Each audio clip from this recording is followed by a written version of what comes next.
La synagogue juive de Lubumbashi, construite vers 1930, témoigne de la présence de ce peuple dans notre pays et principalement à Lubumbashi.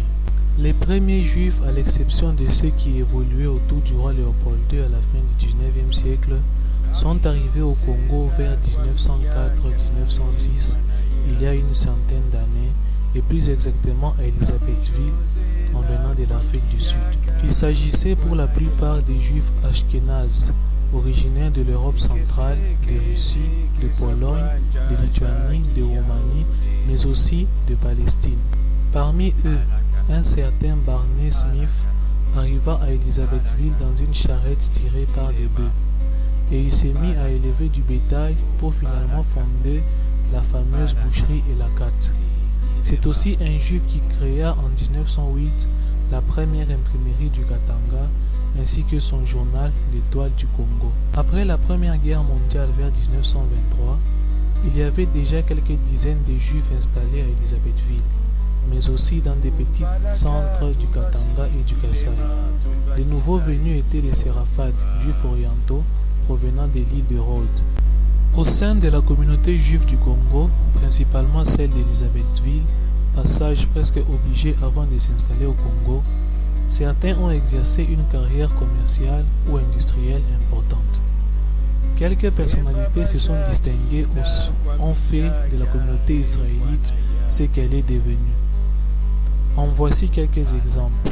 Maurice Aladef, arrivé en 1911, ouvrira la boutique Rodina. Solomon Benatar, en 1912, ouvrira Solbena et fera venir ses 4 fils de Paris pour l'encadrer. Ruben Amato, en 1920, fera venir par la suite ses frères Benjamin et Beni et ils ouvriront Amato Frères. Nelson Hazan, en 1926, fera venir son frère Léon et ils créeront d'abord l'alimentation en gros Hassan Frères et puis Soko.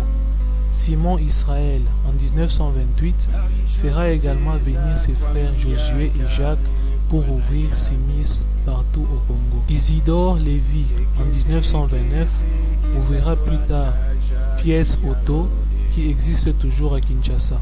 Léon Assou, en 1936, fera venir son frère Asher et ils ouvriront Léon Hassan et frères qui est toujours opérationnel à Kinshasa.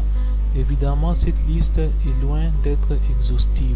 La grande crise économique mondiale qui dura de 1929 à 1936 allait changer les données du problème. Plusieurs faillites vinrent jeter une ombre sur la prospérité du Katanga.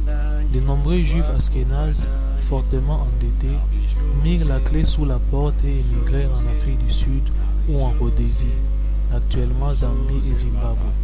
Les Séraphades, qui n'avaient aucune envie de retourner à Rhodes, prirent la relève non sans difficulté. Les commerçants juifs ont contribué à l'émancipation des indigènes en les initiant aux produits manufacturés. Ainsi, ils vendent à tous et refusent toute forme de discrimination raciale. Leur rapport quotidien avec les colonisés distinguait les juifs des autres blancs. Et lors des événements tragiques de 1960, aucun juif ne fut molesté par la foule en colère. Entre 40 et 80, il existait 3 communautés juives au Congo qui regroupaient, selon les périodes, plus ou moins 3000 personnes de confession juive, bien sûr, mais représentant plusieurs nationalités. La plus grande communauté et la plus dynamique était celle d'Elisabethville, Lubumbashi, 2200 membres jusqu'en 1967, moins de 1000 après la zaïrisation de 73-74, moins de 100 après les pillages de 91-93. Les Juifs du Congo ont toujours entretenu d'excellentes relations avec les autorités coloniales et avec les autorités congolaises. Malheureusement, le premier exode des Juifs a eu lieu en 1960-62, après les troubles qui suivent la proclamation de l'indépendance et la sécession katangaise. Beaucoup fuient le Congo où s'établissent Léopoldville, où se développe la communauté juive de la capitale. Le second exode a eu lieu en 1973-74 après la fameuse zaïrisation. Le coup le plus important est arrivé en 91-93 avec les pillages de tristes mémoires. Aujourd'hui, il y a une dizaine de juifs à Lubumbashi. et une communauté d'environ 200 personnes à Kinshasa. Malgré cela, ses membres évoluent dans pratiquement tous les secteurs de la vie économique nationale: industrie, banque, transport aérien, importation de produits frais et alimentaires, etc. Face aux mutations importantes que connaît le Congo, la communauté israélite de la RDC espère retrouver dans un proche avenir son visage d'antan. Les Israélites du Congo, unis par leur religion juive, comme cela l'a été dit plus haut, sont pour la plupart des citoyens italiens, belges, israéliens, américains ou français. Nostalgiques de leur passé, les Juifs du Congo l'assument sans détour, et ceux d'aujourd'hui sans faire des bases qui ont été jetées par les anciens. Associés depuis le début de l'entreprise coloniale, les Juifs ont tenu un rôle non négligeable dans l'histoire congolaise du XXe siècle.